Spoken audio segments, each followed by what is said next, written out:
What's going on, people? We are Tottenham TV back here for the watch along. It is Brentford against Tottenham. It is the Thomas Frank derby tonight. How you feeling, Brian? Feeling good? I am feeling good, buddy. It's a brand new year. It's a brand new start. And hopefully 2026 brings everything everyone wants, as well as lots and lots and lots of 3 points. Absolutely, and where better to start than 1st of January? Start as you mean to go on, but we'll get into all the stuff about the game in a little bit. I want to dedicate this first section of the stream to the one and only Brennan Johnson. We got the here we go from Fabrizio Romano today. He is on his way to Palace.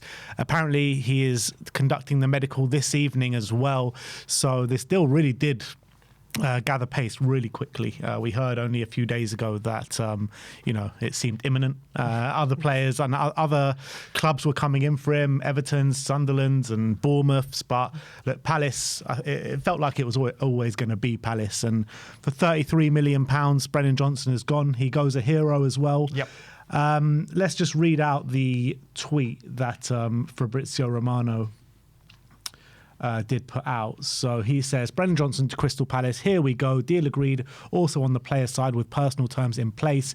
33.5 million transfer. Well, it says the transfer fee to Tottenham. First part of the medical taking place right now. Palace finalise important signing for the long-term project. And Ali Gold, let me find his tweet because I found that quite interesting, where he said, he understands that Brennan Johnson was informed yesterday by both Thomas Frank and Fabio Paratici that he was not part of Spurs' plans going forward. The Wales international is now currently undergoing a medical ahead of becoming a Crystal Palace player. So, I mean, they're really putting Fabio Paratici to work right until the last second, because we heard yesterday from Fabrizio Romano saying that, he's all but gone. But yesterday, was that his last action as Spurs sporting director? I don't know. I think they've got him on the Pro Plus, the Red Bull, the caffeine to keep him awake and get the most out of him for the next 3 days. But like you said, Crystal Palace have moved very, very quickly with this one. Spurs have had it. It's all gone through very, very smoothly, and it all broke day before New Year's Eve, didn't it? It literally has been a couple of days. And it has been moved and gone through very, very quickly. Shows we can sell players quickly, can't we? Who would have thought? And at the right fee, no haggling, no mucking about. This is what we want. This is what you give us. And done. And like we were saying earlier, with Crystal Palace, a team that we have had some kind of issues with certain players, getting deals done both to them and to us.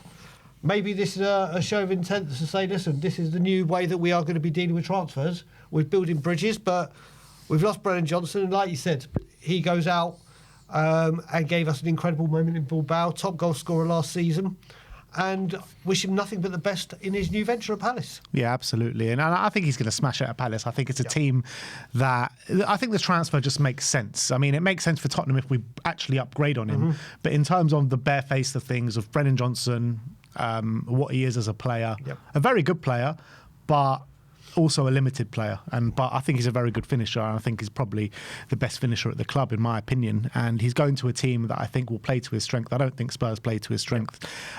We did last year under Ange Postecoglou, and he found a good role for him, how many goals he got last year at the back post. But Crystal Palace, the way they play on the transition, and it's like when teams go and play Palace, they usually try and attack, don't they? So he'll find a lot of space, and I think he'll find a lot of joy. But 107 appearances for Tottenham Hotspur, 27 goals and 18 assists in our colours. So he wasn't here for a long time, but he was very effective when he was here. So I want to thank him for the service that he has given the club. He's always going to be welcome back to the Tottenham Hotspur Stadium. I think the fans are always going to adore him, and the fans are always going to see him in a positive light. And I think you saw the reaction when he came on against Palace. It's quite ironic that his last game for Spurs was against Palace. But when he came on at Selhurst Park, I mean, the fans didn't stop chanting his name, and the away end went absolutely crazy for him. We've seen, since that final in Bilbao, the fans have just literally lapped up his song. We saw in the parade as well, all the players were singing it non-stop as well. So look, he was a loved member of the side. It is a shame it has to end this early, but I think it's probably the right decision, and it's a good opportunity for Spurs to upgrade on him. But look, I think Spurs fans will always hark back to that moment in Bilbao. He has scored most definitely the most important goal in Spurs' recent history. Correct. Which is you can't give him higher praise than that. Exactly. I mean, you've also got to look. I'll start with him going to Palace. I think he'll do brilliant playing off Mateta. If he plays him a little bit more central, playing off a big man, he could really. There could be a very good partnership there. As you said, he scored important goals as well. The Bilbao one was obviously very, very important. But you look at it. Said it earlier, didn't we? The goal against Coventry, almost eliminated against Coventry in last year's Carabao Cup.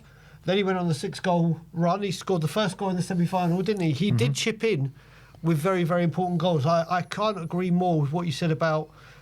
I think Palace will play to his strengths completely. That's why they brought him in. Got to remember, he came to us on the back of Harry Kane going. Yeah. So it's always going to be a problem, whoever it come in, whether it be Johnson or whoever it may be. I think he'll do very, very well at Palace. You say that goal return and assist, it's not bad at all, is it? No, not at all. It's not bad at all. And yeah, like you said, the song and those moments will be relived, especially, like you said, at the parade when he was last to go off. It was his birthday, wasn't it? They'd all had one too many. Literally. Or 12 too many, should we say. There was no too many on that day, I'll tell you that. Yeah. There was no too many on that day. But like it was just great because like the security team or whoever was trying to get them all off. Yep. And he just kept like dodging him and running back on with the trophy. And that moment that he had with the fans, I think he'll remember for the rest of his life as well. Also, James Maddison has lost Sonny and now Johnson. Yeah. The band are splitting up, aren't they? The band are splitting up. Exactly. Now it's all about the band that comes in. Yeah, absolutely. So, look, we have to see how Spurs act upon this in terms of what we do next in the transfer window. Brennan Johnson's gone. There's rumours of Tell potentially going out the door, Kota Takai, both of them on loan. Dragusin, there's talk of him going out the door as well. So there's a lot of strong rumours about players leaving. But in terms of players coming in, the rumours aren't as strong yet. So No. do you think it's a case of just Spurs focusing on outgoings in this early stage of the window? Because I think it'll be a bit silly to do that without plans in place of who they're going to bring in.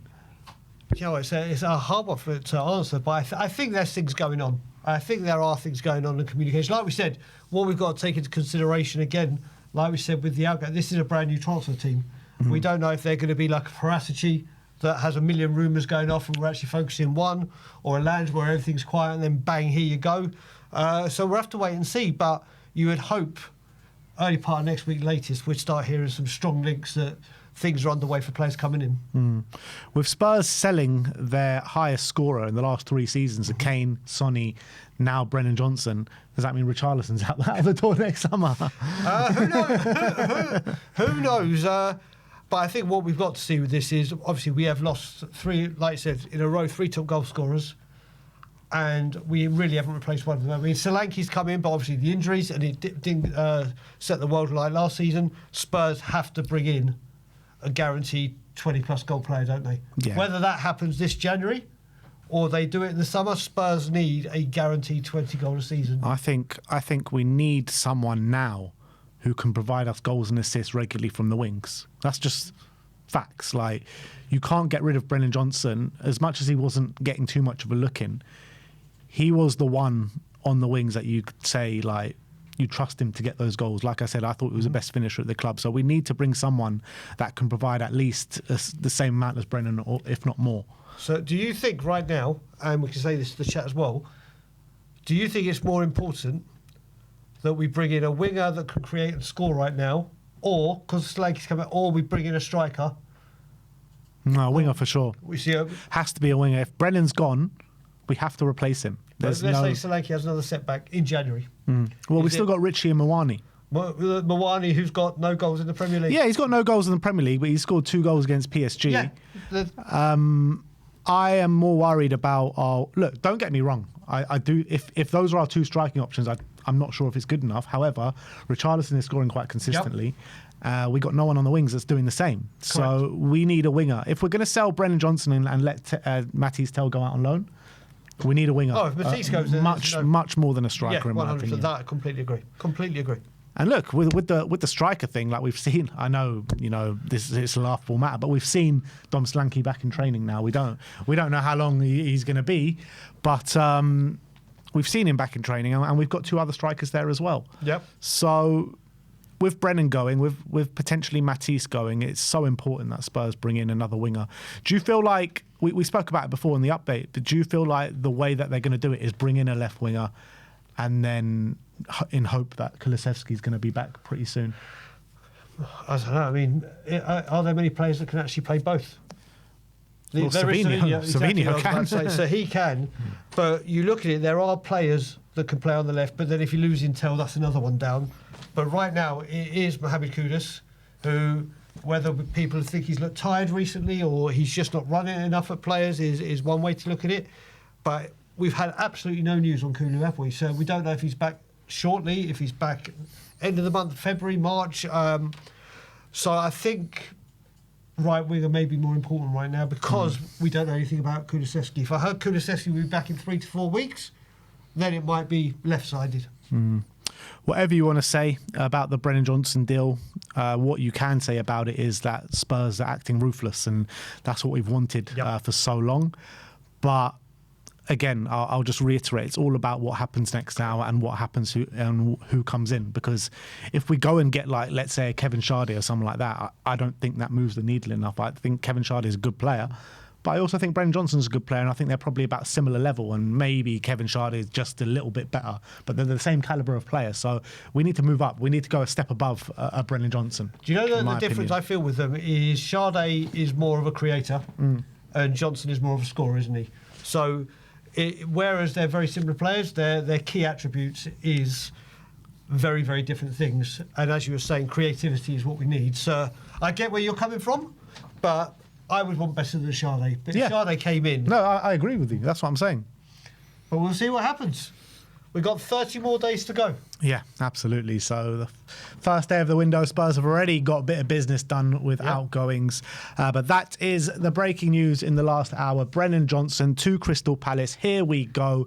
We want to wish him the best success for the future.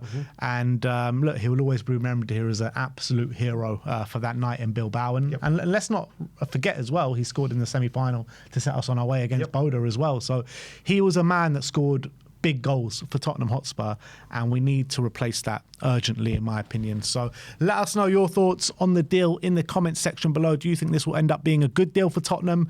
And who do you want in to replace him? Let us know. So that is the Brennan Johnson situation, and we can move on. We can